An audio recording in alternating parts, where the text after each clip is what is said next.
What about Rico Flores? What's his timeline? A little bit. His was a little later in the season. Yeah. So he's running, but I don't think he's going to be clear for training camp. It hasn't been 9 months yet. Is it still September or maybe October with him? Rico? Yeah. Because I think that was the last. More October. Okay. What about Carter Shaw? Back. He's back already. That was just a labor. Another quarterback you brought in, Pierce Clarkson. What can you tell us about him and what intrigued you about adding him to your room? Just a dual threat. Somebody that can use his legs and his arm. Smart quarterback.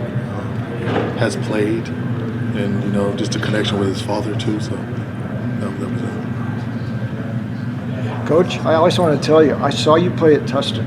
Let's go. And that's I thought you was from Alabama. You have Auburn. Auburn. Well, Okay. Auburn. Yeah. It's the only time I thought I was watching Tecmo Bowl in person. You had so many long runs. I just want to tell you that. I remember. It was great. A different question. I'm a big fan of Craig Bowl. Okay.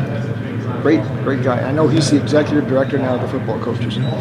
But I think at some point, college football might need a commissioner or something.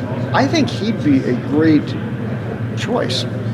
Thoughts on the job he's doing there? Yeah, most definitely. That could be a question for sure. But like you said, we need somebody. And somebody that's been in it, It needs to be somebody that's been in it. So, but that would be a great choice, yeah. I'd like to see that. Trying to think. Have we asked you about Tim Skipper yet? I know that. No. Okay. I know you. I remember back when you guys were getting ready to play President's Day, you basically said you were an honorary skipper. What was, I guess, the process of bringing him in, and what is he going to help you do? He's going to be in Coach Ken's role that Coach Ken had with us when he was there.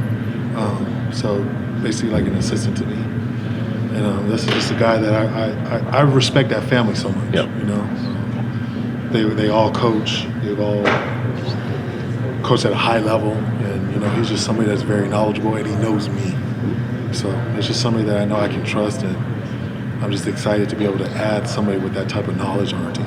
It seems like familiarity with you has been a theme with some of these staff changes, whether it's behind the scenes in the GM role or whatever. Like, how much was that, I guess, planned versus just happening organically?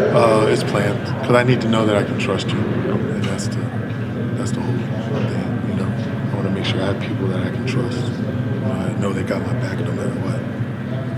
Talking to Martin this morning, we realized that almost half of UCLA's varsity head coaches are former Bruins. I almost said that up there. Yeah, and just how important is that to you, like to be a former Bruin? How have you emulated, what you know from UCLA from your playing days? There's 2 of the coaches that were in school when I was there.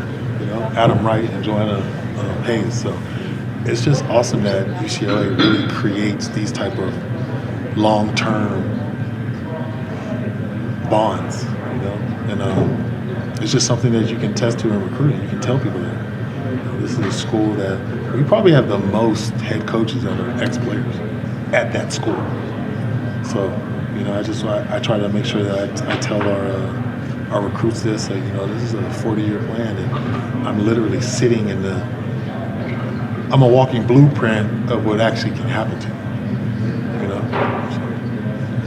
We saw an off-season video of you draining a three-pointer at your home. Mm-hmm, that's right. I guess what's been the whole thing with recruiting? Just as far as was that a new thing as far as bringing the recruits to your home and that sort of thing, and what went into that? If you're preaching family, you got to make sure that they can see it.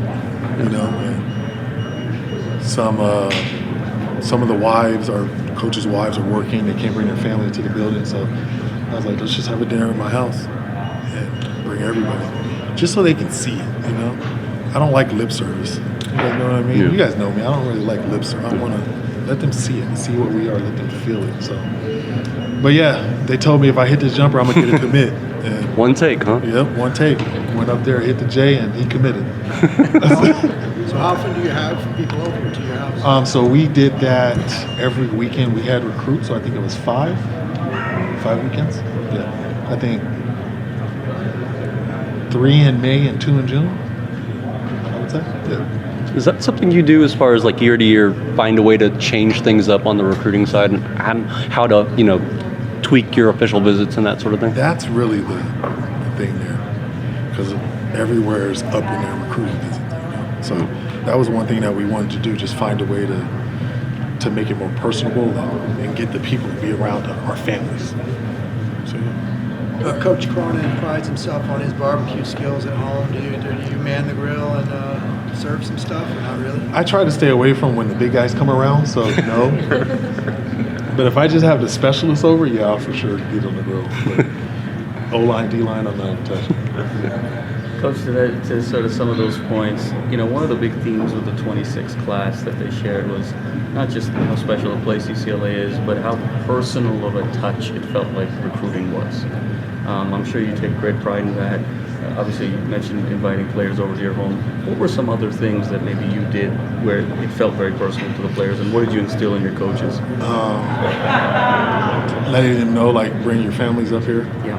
Like, I want to see your families. I want to know them. I want to get to know them. Because if you're preaching family, they have to see. Like, I don't want lip service. Like, they have to see it. They need to feel it, And I think we just did a good job of letting people really feel what we're about.